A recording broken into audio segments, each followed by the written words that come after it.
Good afternoon, everyone. We'll give it 2 more minutes. We are due to start at 1:30, and it is 1:30 now, but we'll wait for 2 more minutes just to give students a chance to get on, and then we'll start. Thank you.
Okay, so good afternoon, everyone.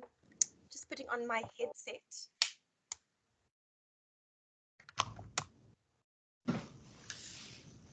So welcome to today's webinar on networking and LinkedIn. My name is Megan. I'm one of the career advisors, and I have Safia with me, one of my colleagues, who's going to be assisting. So when I do share my screen, I'm not able to see any virtual hands raised, anything on the meeting chat. So that is why Safia is going to be assisting me today. So I think let's get started. I think someone has already started the recording. So for those of you that want to access the recording afterwards, it will be in the meeting chat. So please just be aware of that, because I know a lot of our students ask for the recording afterwards. Yeah, so let's get started.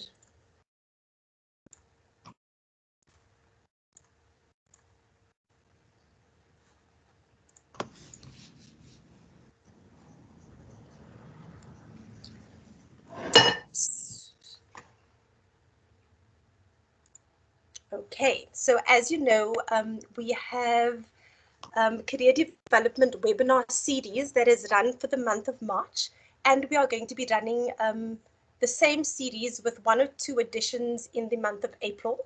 So please have a look out for those.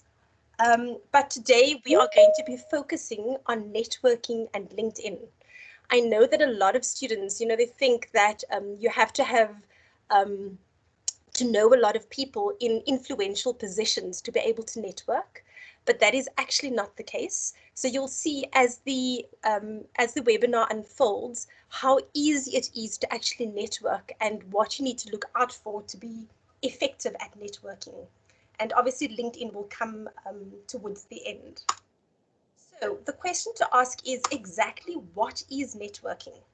So career networking or professional networking involves using your personal, professional, academic, or familial contacts to actually assist with either a job search, career advice, or gaining insight into a field, a sector, or company. So you can see by this definition that it actually depends on the reason why you are deciding to network. At one point, it might be to actually understand and get insight into career advice and to understand which pathway to choose. At another time, it might mean that you're wanting to understand the recruitment process at a specific company. And so you might network for that reason. So it really just depends on what you would like to get out of your networking. So Statistics Review 42, February 2020, have stated that 85% of positions are actually filled through networking, which is an astounding amount. And 70% of people actually find a job through connections in a company. So it's not to say that if you don't network, you won't get any job. But I think that we cannot ignore these facts and figures because it means that you are going to be alerted to opportunities far more frequently than if you didn't network. Important message to take away. So where would you actually start? And it's always good to connect the dots. So ask yourself, who do you know? Okay, and of the people that you do know, how might they actually help you with what you are needing to find out? And who might they know that might be able to assist you? Some of you may have heard of 6 degrees of separation. And I think this is an interesting concept because it basically means that you could meet anyone. And this is not just within South Africa or Africa. It actually means anyone globally. And they're literally 6 kind of introductions away from you meeting them. So it just shows you how we actually are all interconnected with each other. So every single contact that you have or that you can contain, oh, I'm hearing some feedback sound. Please switch off your mic. Thank you. So with your network, every single contact that you have or that you can make, with whom you can share ideas, advice, and support actually makes up your network. So actually it is everyone that you know, but we'll see further how are we actually going to start to do this. So what are your objectives? Why would you specifically want to network with anyone? First objective would be to get a general overview of opportunities that are available in an industry,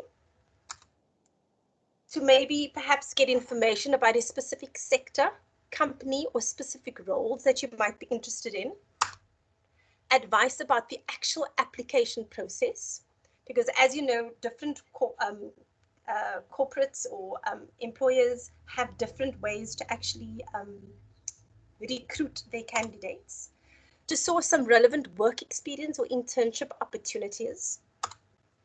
So this is important. How are you actually going to network? Who does your network consist of? So the best place is to actually start with who you know. Think about your family. Think about your relatives. Think about your neighbors. So those are people that you already know. Think about your friends or friends of friends. And thereafter, think about who they might know and how they could actually, how you can expand your network through that. So the best way to start would actually be to map your network. Make a list. Think of your family members that are working in certain industries that you may be interested in. Think of family friends, think of classmates or colleagues, or even your lecturers. Find out who and what they might know in order to assist you.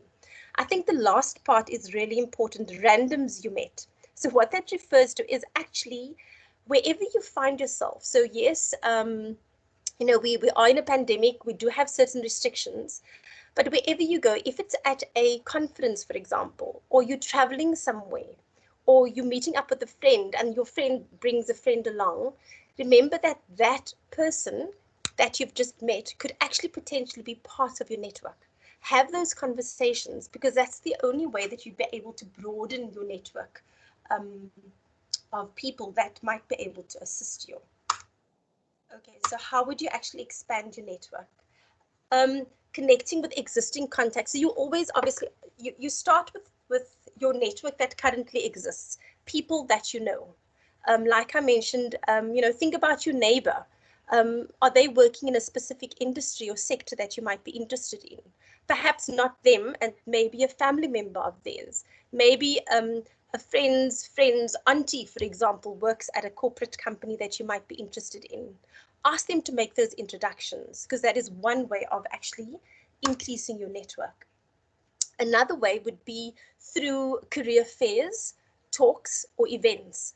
So the mere fact that events are now virtual means that they are available at your fingertips. So if it is that you are attending a virtual event that has been advertised by a specific company, that would be one way of actually striking up a conversation with someone. So be aware of those. This is exactly what I'm alluding to, industry events. So when you join relevant professional associations, you will get invitations to attend specific events.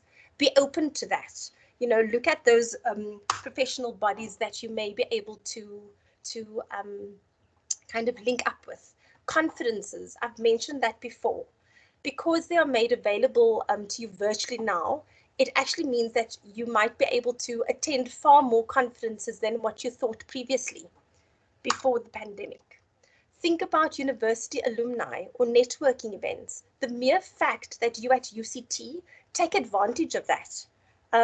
We'll talk a little bit on LinkedIn and how you can actually, just by the mere fact of saying that you're a graduate of UCT, be open to the LinkedIn UCT alumni, for example. Public events hosted by companies in which you are interested. Again, when you're on social media and you are engaging and liking their pages, you will then possibly get those invites to specific events that may be presented to you. I've mentioned LinkedIn, definitely a gateway to many, many new connections, not just within South Africa, but globally. And we'll spend a little bit more time on LinkedIn midway through the talk. So what about making the most of events? I think important to take note here is always to be prepared. You're not going to go to, whether it's a virtual event or a face-to-face event, unprepared. So you are definitely going to get a list of attendees beforehand. Know who the audience is that of the event that you're going to be attending. So they might have, let's say at a virtual event, they may have 30 employers, but you might only be interested in possibly 10 of them. Make that list beforehand. Know who you want to meet. Often they will have their employees attend virtual or actual events. Make sure that you go on and you find out actually who is it that is going to be in attendance. Do some research. This is very, very important. If you've targeted possibly 10 corporate or employers at an event, make sure that you go into their social media pages. Make sure that you've Googled their company on their website, for example. Know what they're about, because that would mean that when you ask relevant questions, it is exactly, it's pertinent to what they are doing. it's insightful questions that is not just run-of-the-mill generalized questions, but very specific to what you're wanting to know. And it will show the person manning that stand or the person that you're engaging with that you've actually taken the time to research their company a little bit more. And to imagine the impression that you make when you ask really pertinent, relevant questions to someone. Yes, you will dress for success, which means that you need to look representable. But I think more than that, think about your body language. So again, whether it's virtual or whether it is face-to-face, if you're engaging, look into the camera, make that eye contact. Yes, we're not shaking hands now, but kind of engage in a way that speaks to the recruiter and tells them that you are confident, that you know what you are offering to them. So your body language tells a lot as well, tells a story actually. Definitely be prepared. Bring copies of your CV or even business card if you have one. Obviously, with virtual events, often you have to upload your CV onto the platform that they're using. And I think here I'd like to kind of stress that you want to present the best CV for that particular sector or industry.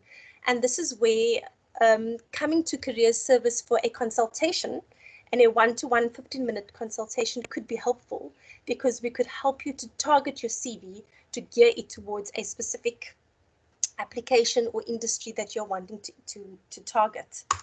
And so overall, when you are attending any event, it's to make an impression. That means you're actually going to stand out above the rest. And I think it kind of just, that person that you're randomly meeting at a bus stop, for example, or whilst you're traveling to a place or at a conference, you're wanting to definitely make that impression so that you're not going to be forgettable. Because when you do make that contact through networking, they will remember you. Okay, so this brings us to an elevator pitch. So for someone to remember you, it is important to be able to have what we call an elevator pitch. And an elevator pitch is basically a 20 to 30-second paragraph where you present yourself in a little bit of a summary. So you're going to introduce who you are, where you're at, what your interest is within your career, and what skills you have to offer. So it's something that you have to think really carefully about what you're wanting to say and to craft your elevator pitch and perhaps practice it to make sure that it's kind of sharp, to the point, concise, and it's about 20 to 30 minutes long and will make a good impression. So I think the best way to illustrate this would be through an example. So as I'm reading through the example, just take note of the points that I've mentioned before. So introduction, where they're at, their career goals, their skills, what they have to offer, and their interests. Okay, so I'm going to read this verbatim. I'm so happy to meet you. My name is Letitia Simons. I'm a South African who is passionate about developing youth, especially through education. I am about to complete my Master's in Education Policy and have worked in various NGOs while studying at UCT. I've also been the head of Ibunia tutoring program for 2 years. We have over 200 students who we tutor weekly in township schools. I've recently launched a platform that supports entrepreneurs in education and would love to work in a context that assists edtech startups across Africa. So that's a mouthful, but it's really powerful with what they've said. So firstly, it's brief. Okay, I've said she's made an introduction. She tells us what she's passionate about at the beginning. She tells us exactly where she's at with her education, a little bit about where she's worked, and some of that experience. And then it also speaks to her entrepreneurial skills because she's launched a platform for education and where her career goals are starting up. So it's definitely going to take you a little while to craft an elevator pitch, but definitely worth it for when you do start up that conversation with someone. Okay. So top 10 tips for networking. I think you know, when you think about networking, it's about being the person that you are, about being authentic. You have to build that trust with the people that you network with, which is really, really important. And it's nurturing those relationships and not just kind of taking from someone. So the first um, tip would be to set goals for yourself. So think about, you know, which industry is it that you're going to be targeting? Are there specific companies that you're interested in? So within a week or a month, you're going to say, you know what, my target is going to kind of be to expand my network by 5 contacts, as an example. Or I'm going to understand the selection process from that specific company. So you're going to be very strategic in what you're wanting to get out of your networking. The second tip is connect with different groups. Don't limit yourself. So remember, you never know where those opportunities and where your inspiration might be coming from next. So if you've always been, and this is just an example, you've always been wanting to look into, I don't know, the transport industry. You know, maybe think about broadening that and thinking about actually what else is there for me, because those opportunities could be around the corner. And so either it could be a stepping stone into something, or it could be a completely different sector that you might actually see that you enjoy the difference in the yeah in that. Volunteer and get involved. Again, it improves your visibility. It helps with your confidence and experience. So even when you are volunteering your services with whatever outreach campaign it might be, it's not paid work, but those activities actually allow you to develop skills. It allows you to meet people that you would not normally have met. And it helps you to actually then network with a completely different set of people that you would normally have kind of dealt with or engaged with, which is also very important. So again, tip number 4, ask open-ended questions. It definitely invites further discussion, and it also shows you that you've done your research into that specific company or sector that you are interested in. Tip 5, be a resource for others. So remember, networking isn't just about what you are going to get out of it. It's about a give and take. So for example, if your friend's partner, girlfriend, boyfriend, whatever it is wanting to find out about something and you know of an event that is taking place, share that information with them. You know, be that information resource when you do have that information, because it will assist and help others. And it will also help you to feel that you're actually making a difference in other people's lives. So it's not just about you gaining and taking from people, it's about you providing information where you can as well. Um, Definitely know why you are unique.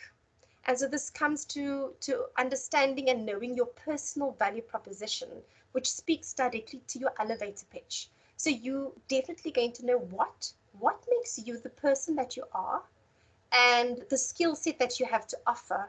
You know, you need to know exactly what that is to be able to engage and to know, actually, I am the candidate for this post, or actually I can do this, or this is my opportunities that I'm able to kind of look for. Yeah, be clear about what you are looking for. So it brings us to the elevator pitch, which I've just mentioned. Know what your career goals are. Know what you are looking for. Be able to articulate that when you converse in conversations with others. Tip number 8, connect on mutual interests. It's obviously always a good conversation starter. And again, here, I can think of just the fact that you are a UCT student and you'll graduate from UCT already. That could be something that is mutual when you engage with someone else who's come from UCT. But it could be on a sporting platform as well. Something that is mutual is always helpful. Um, Tip number 9, follow up quickly. It definitely instills interest and proactivity. So, you know, if you've gone to a virtual event yesterday or the day before, you're not going to wait 2 weeks later to make contact with the person that you engaged with. you're going to follow up within 2 to 3 days so that you are still fresh in their memories. Tip number 10, be deliberate and persistent. So you're obviously not going to be a stalker, but you're going to be professional in the way that you engage with someone. So you'd never send demanding emails. It always will be with that professional tone that you would be engaging with. So I think that's very important. I'm just going to pause here and maybe ask Safia if there are any questions or comments or hands that are raised. None at the moment, Megan. But please be reminded that there's a question here that I see. Sorry, at the end. I'm trying to find out who it is. If you'd like to ask your question, please, can you unmute yourself? Thanks, Safia. Megan, I just wanted to check with you. So in a scenario, where it's not a workplace, or you're not seeking a job, but you are wanting to network maybe for 2 years from now, some sort of project or something like that. Do you have any, I think then stuff like your CV, you won't necessarily walk into meeting someone for the first time, knowing that you've set this up post a conference or something with your CV. What kinds of stuff would you take along? What points would you bring out in that sort of first, almost formal networking kind of connection? So I think, sorry, I'm not sure what your name is. I can't see. It's Ramonde, Megan. Oh, Ramonde, hi. It's a familiar name to me, Ramonde. So I think you're bringing up a very important point. And I think just to say that, it doesn't matter where you're at, because that opportunity to engage with someone that could actually be part of the network that you're seeking would always present itself. So firstly, it talks about you being professional and engaging in a certain way. But you're asking about, what would you bring to that conversation, because you wouldn't necessarily just have your CV to hand them. And I think this is where, if you did have a business card, but I think that the fact that we have social media, so especially, for example, like LinkedIn, so if you've engaged in conversing with the person, you can then easily then send a connection, a message to that person on LinkedIn, as an example, and say, look, we had this chat at this conference. I'd like to be able to hook up with you. And through that way, you could probably then have that further engagement to then, if there are any opportunities that exist, to possibly then to share your CV.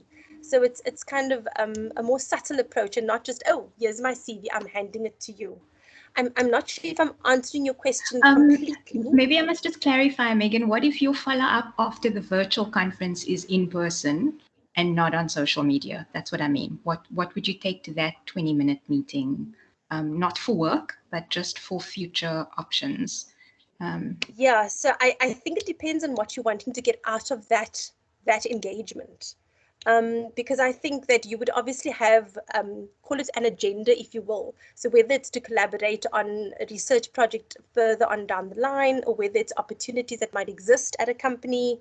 So I think, if, again, I'm just thinking simplistic as a business card, could actually work. But I think it really depends on what you're wanting to get out of it. And I'm not sure if, Safia, if you can add anything to what I've said. To Ramonde's question? I wouldn't add anything, Megan. It really does depend on what it is you would like out of it. And oftentimes, when you make that connection after a virtual meeting, either by an email or a telephone call, or however you choose to connect, in that conversation, you might put in the reason why you would like to meet. So think about that when you make that initial connection after a virtual meetup.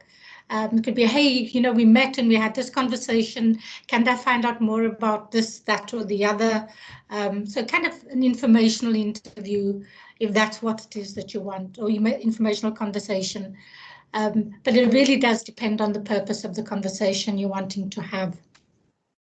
Does that answer your question, Ramonde? Yes, it's also suggesting that it's not a good idea to do these things generally. You need to actually have a focus. Almost Yeah, an this is- agenda. I see a hand, Theo. I've just stopped sharing because I thought it might be easier. And then I'm also just mindful of time. So I'll take maybe one more question and then I think we can move on if that's okay. And then maybe come back to the questions afterwards. I see a hand. Is that Theo? Yes, ma'am. It is me. I have a question. May I ask my question, please? Please go ahead. Okay, ma'am. For a student who doesn't acquire much skill or skills, if I may say, and I would like attend a networking event where I would obtain like a various amount of valuable contacts, but I don't have much skill to offer to them. How do I maintain a long-term healthy relationship, like in terms of career and opportunity, if much opportunities aren't presented to me and I don't have much skill to offer them? So Theo, I don't obviously know your background, which faculty you're in and your year of study, but I would then encourage you to come to have a one-to-one consultation with us, because even when you are starting out with your academic program, just through your majors that you are doing, you actually develop a whole lot of skills. And I think what I've experienced when I engage with students is that often you don't actually know the skill set that you have. So firstly, just through your academic program, you're developing certain skills, so both discipline specific and others, and then whatever other activities you've been involved in. So remember, as I said, through the top 10 tips, you know, we encourage volunteering. So even if you're volunteering outside of UCT within your community, for example, or whether you are in a coding a sport, as another example, whatever that activity is, it actually develops different skills. So I would firstly encourage you to have that conversation with us so that you can actually articulate your skills, because I guarantee you, you do have something to offer. I promise you that.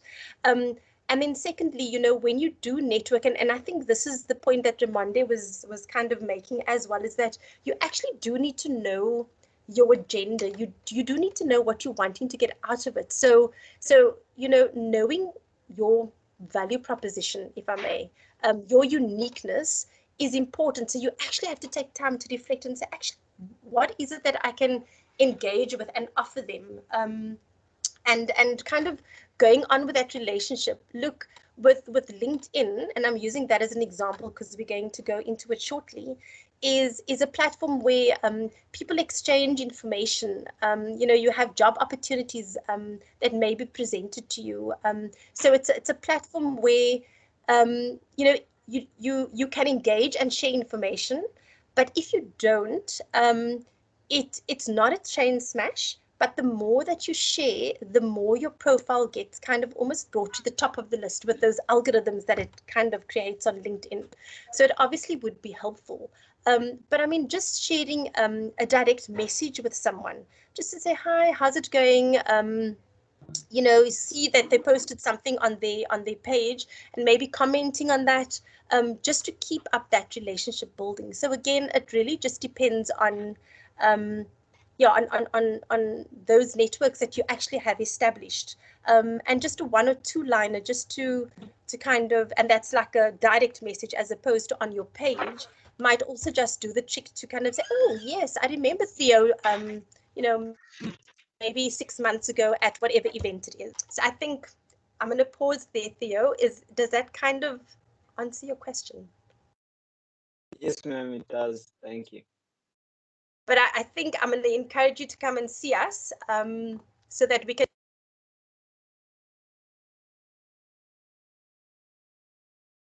Sorry? Megan, we've lost connection with you. Yes, ma'am, I think connection is a bit faulty there. Yeah, Megan's trying to get back online. Can you hear me? Yes, we can. Yes, I Do you can. know why? I think I was on mute, guys. My apologies. Can you see my screen, Safia? Yes. You can Okay, go ahead, so Megan. fantastic. So where do hiring managers and recruiters actually look for candidates? Megan, So before you recruiters- continue, apologies. There's a question from Tokozo. If you can just unmute yourself, Tokozo, and ask your question. Thank you, ma'am. I just wanted to ask quickly, Megan, where can we find you guys and how can we book the one-on-one sessions? Okay, great question. Safia will send a link in the chat. So it's on our website. Yeah, and Safia, I will put a link in the chat right now. All right, thank you so much. No worries. Okay, so where do these hiring managers and the recruiters actually look? So recruiters make the most of their hires through the following online networks, and this is actually quite interesting for me. So 79% of recruiters or hiring managers use LinkedIn, 26% Facebook, 14% Twitter, and 14% blogging. So obviously, I think the Twitter and the candidate blogging would be more very specific to a certain sector. So maybe like your journalism, that kind of thing. But with LinkedIn, you can see almost 80% of recruiters are using LinkedIn. Interestingly, with Facebook, maybe not so much looking to recruit, but maybe to vet candidates. So let's say they've shortlisted 5 candidates and you've gone for your interviews, and now they're kind of stuck between two of those candidates. They might actually go and do a bit of snooping around on Facebook to be able to see and get a little bit of insight into the person that you are. So I think what is important to take note is whatever platform you find yourself on through social media, always make sure that it is, so I'm not saying when I say professional, I don't mean, so Facebook generally is, family and friends, but just make sure that everything is above board. Make sure about your security settings as well. Make sure who can check out your profile, because you're obviously always wanting to present a profile that is kind of like acceptable and above board, if I may put it that way. So just be wary of that. Okay, so this is some questions that we have for you about LinkedIn, just to see that you guys are still there and alert and awake. When was LinkedIn founded? So you're welcome to type in the chat, and Safia will kind of shout out the answers to me. When do you think LinkedIn was founded? The 90s, the early 2000s, mid 2000s, like 2010 onwards? No takers yet. No takers yet. Please guess, someone. 2002. And then also, there's a response for 2002. There are a couple of responses. Let me just read through that. Belinda says 2002. Katlejo says 2002. There's a response of 2015. 2002. Amira says 2002. Namshla says 2012. Tokoza, can I ask you to mute yourself, please? And to drop your hand unless you have another question. So there's a response from Theo for 2003, 2009. Yeah. A whole range from Phil. Yeah. So I don't know, I heard a voice there. I don't know if you wanted to say something. Is it Ntokozo? Yes, it was him. Tamlin Pikes, I think he just mentioned the date. And then what about worldwide users? If you think about worldwide, so I'm going to give you the answers now. What about worldwide users? Do you think it could be 1 billion? 500 million? Less than that?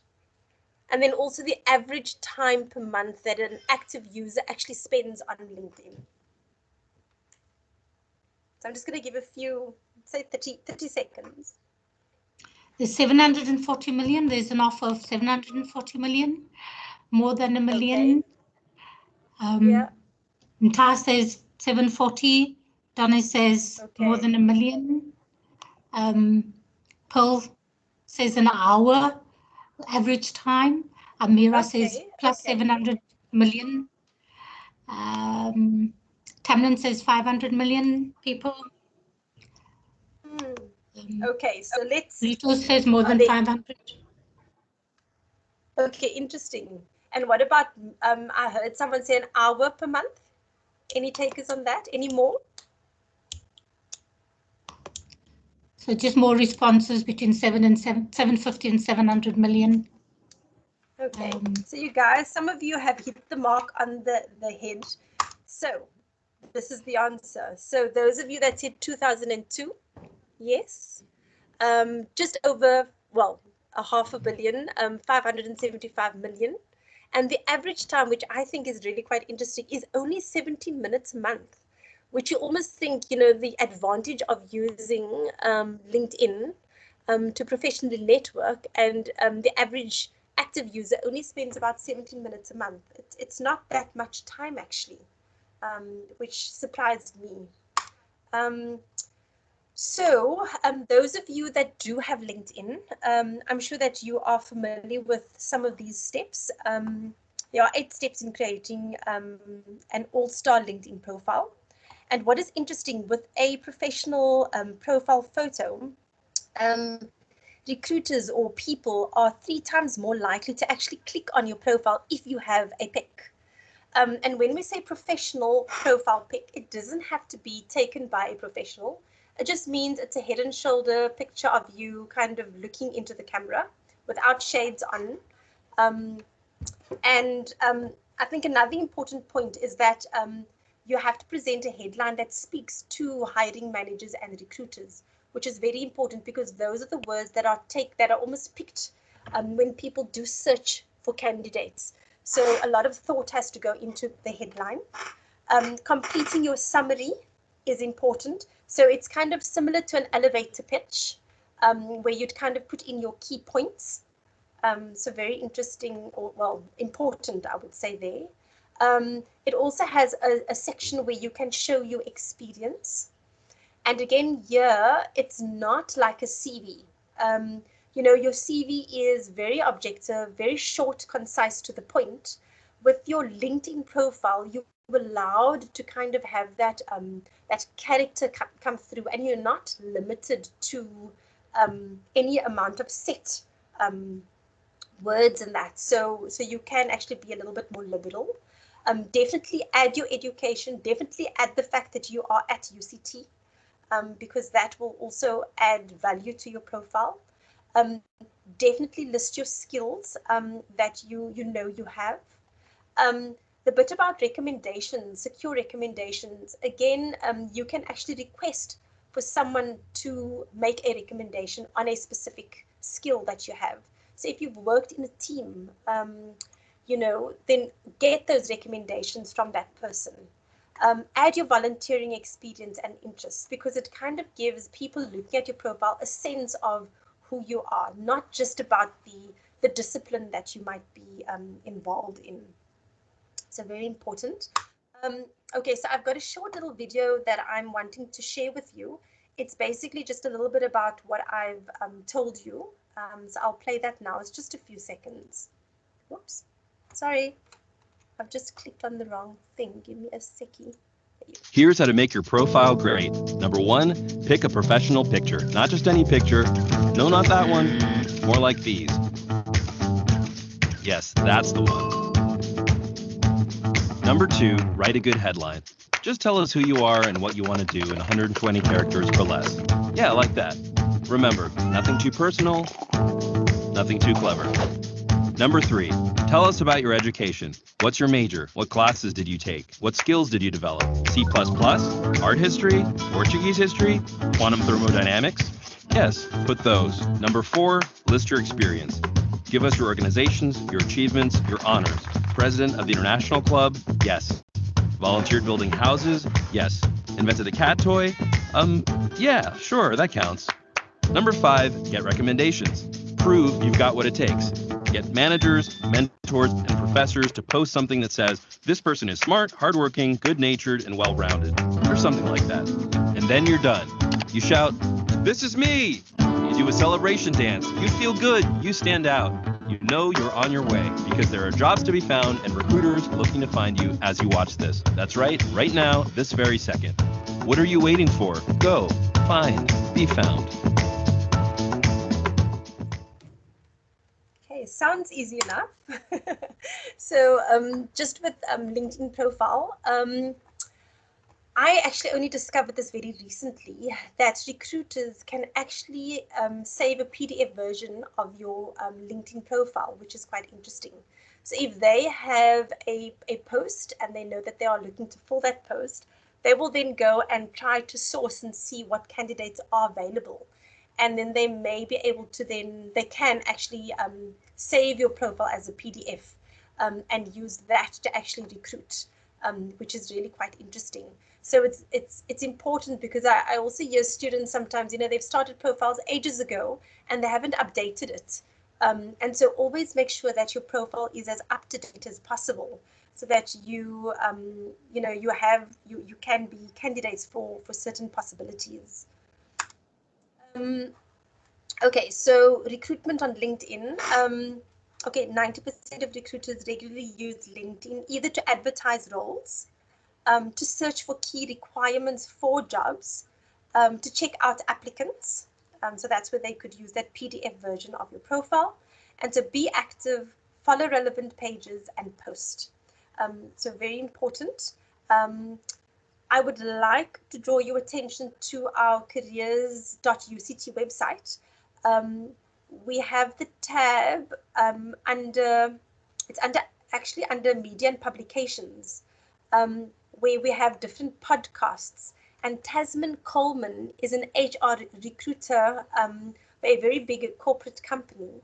And what is great about this podcast is that she shares her insight as a recruiting manager about how she uses LinkedIn. So if you can understand how recruiters use LinkedIn, it kind of gives you a little bit of a step up above everyone. So it's definitely well worth listening to that podcast. And then I think, Megan? we have to, yes. Sorry, can I just say that I've posted the link to the podcasts in the chat. But be clear, Tamarin's podcast is 3 podcasts down from the top. So if you want to have a look at it. Thank you. Fantastic. Thanks, Safia. So obviously, we always have to be wary about our safety. Don't share personal contact details, please, guys. Think about your your mobile number, your actual email address. Don't have it on your profile. Be wary of scams. So anyone who asks for money for any application, don't trust that. Definitely a scam.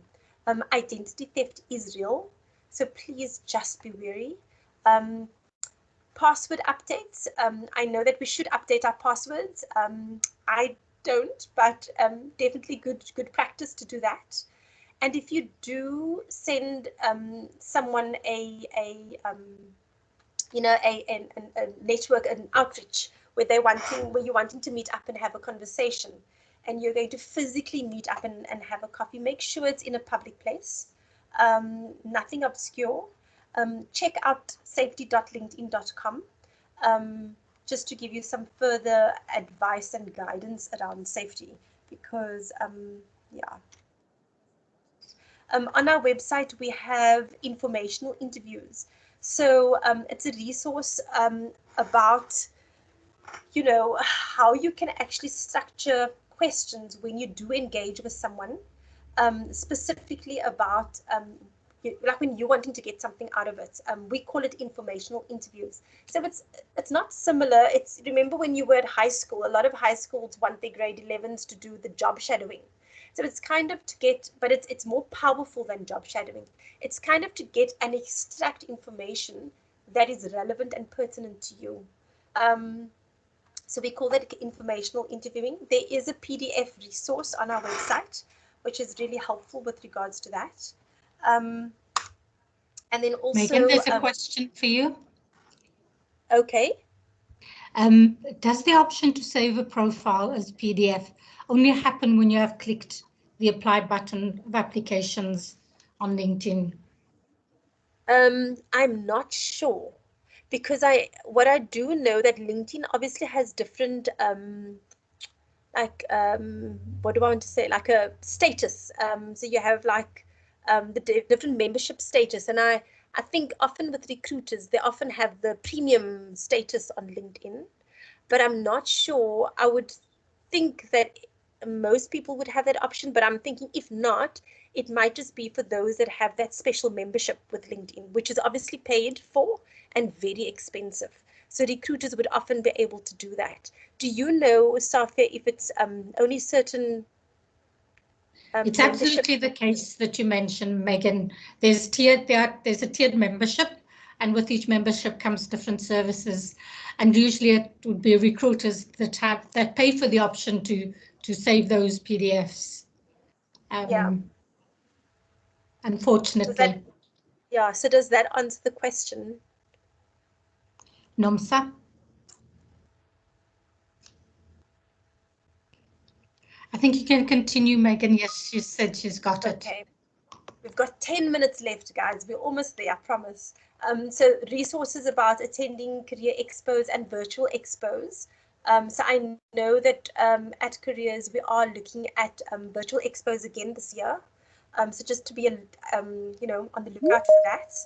And there's a resource about building your personal brand, which you might find useful as well.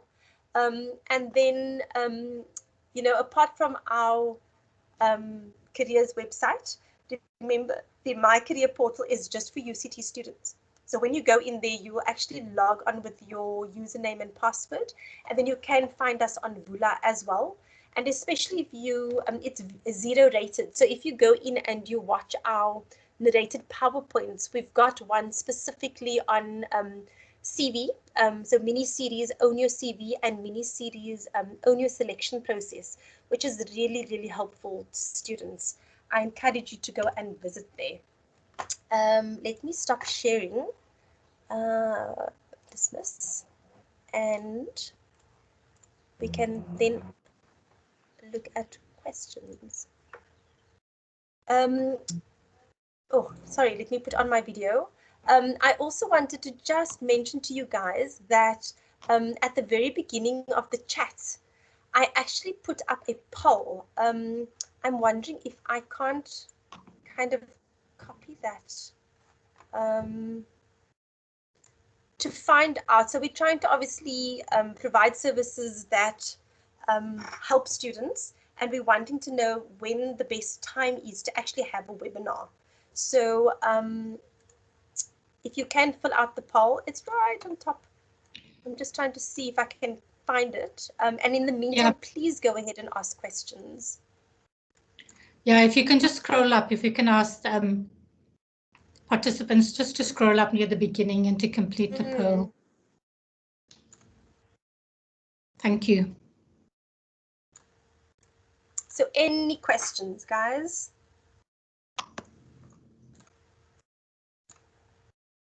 Just I can't remember the person who asked about the consultation.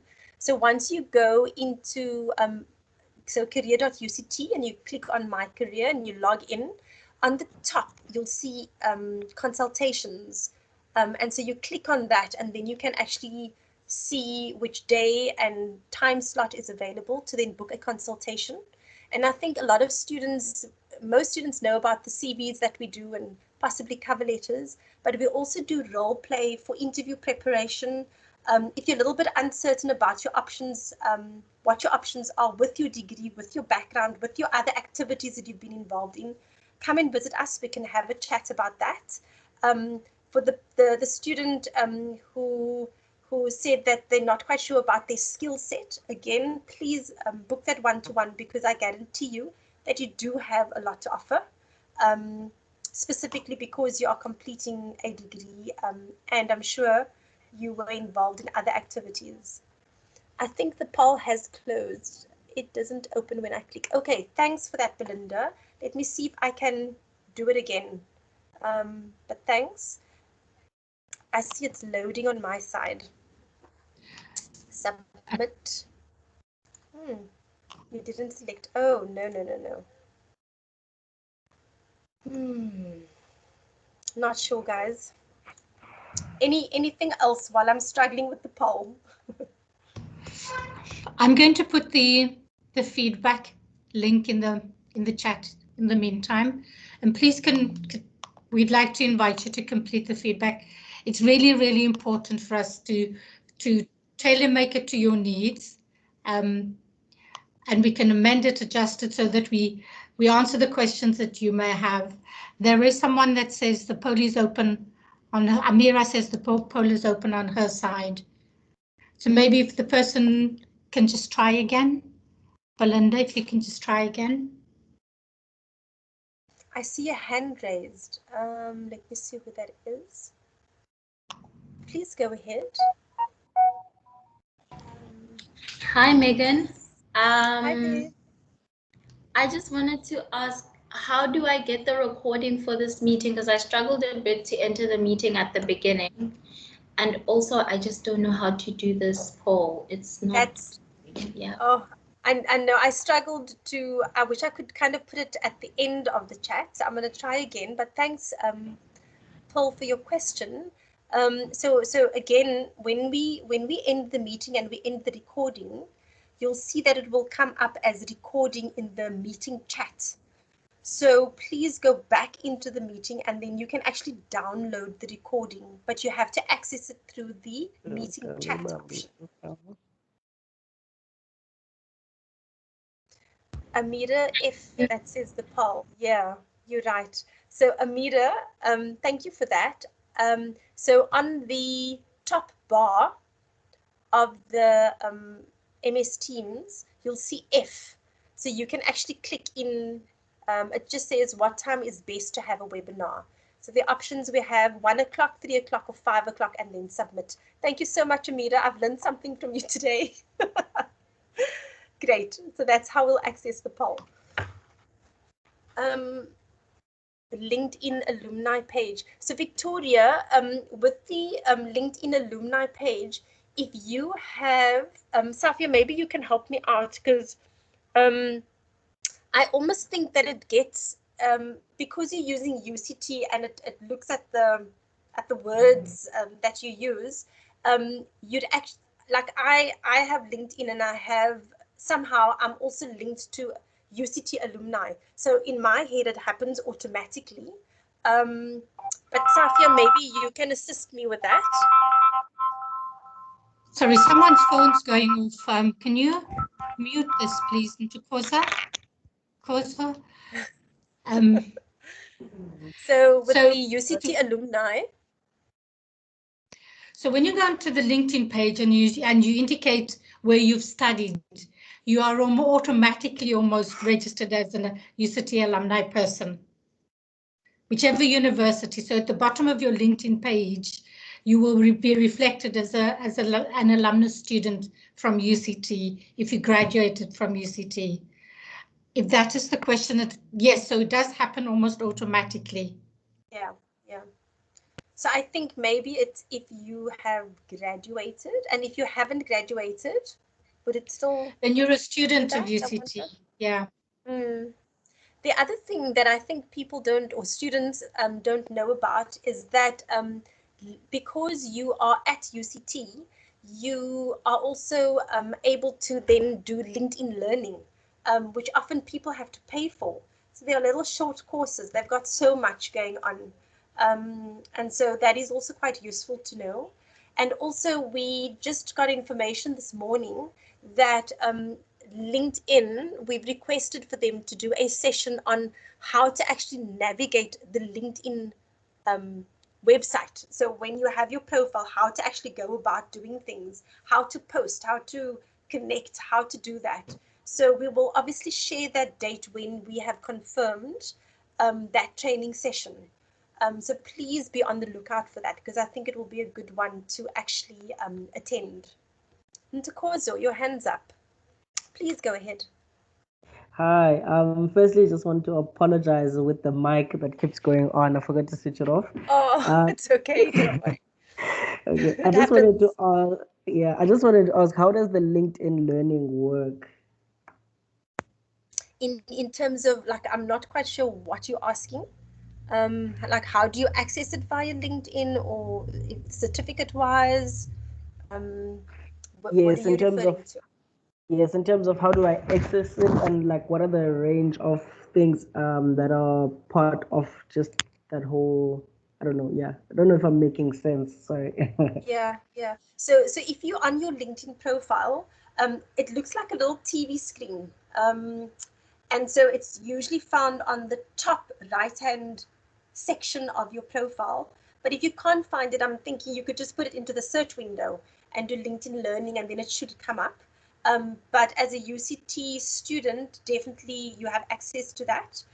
They offer, oh gosh, almost like I want to say everything, like from how to do a powerful presentation, to how to do a survey, to how to manage your time, to, I don't know, it's just, there are thousands and thousands of courses that I think you'll probably, I don't know, you'll spend a lifetime kind of seeing what they have to offer.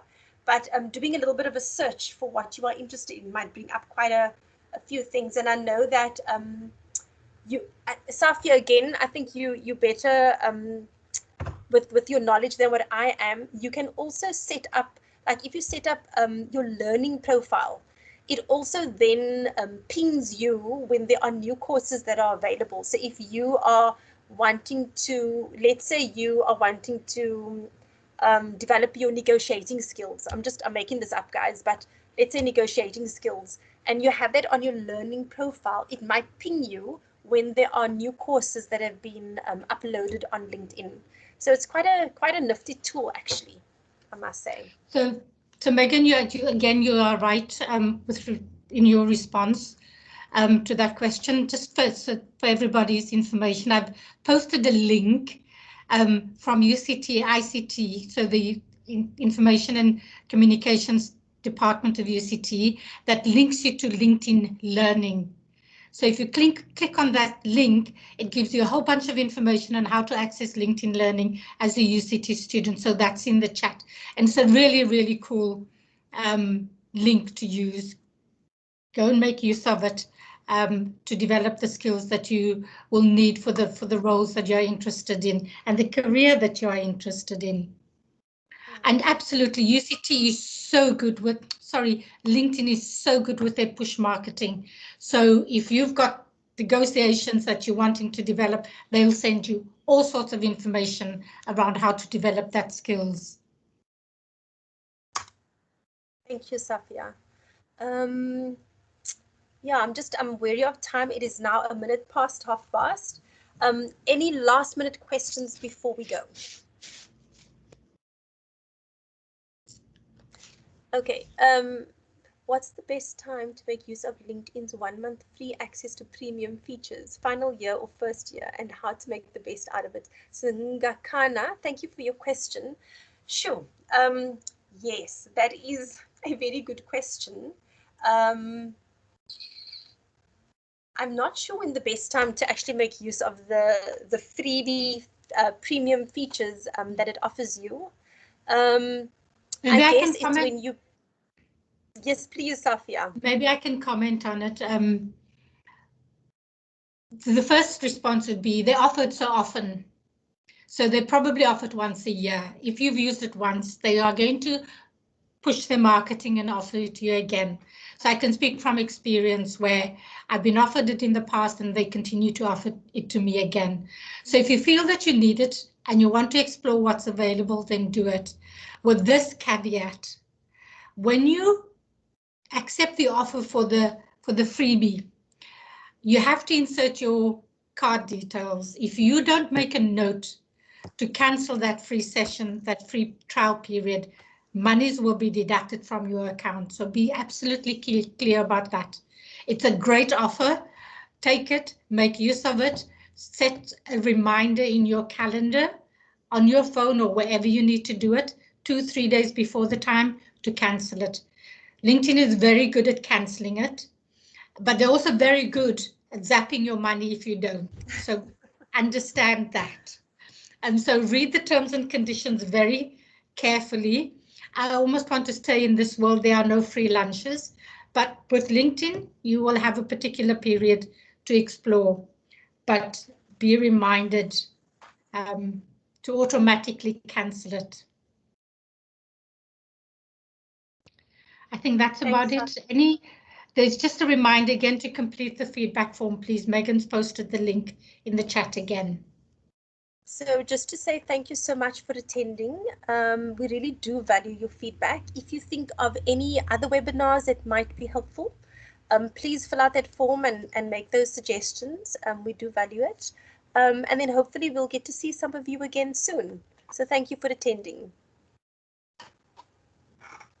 Bye, everybody. Bye-bye. Come soon.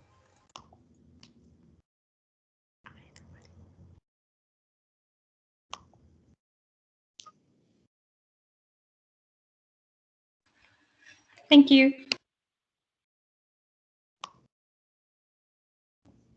You're welcome. Who is that?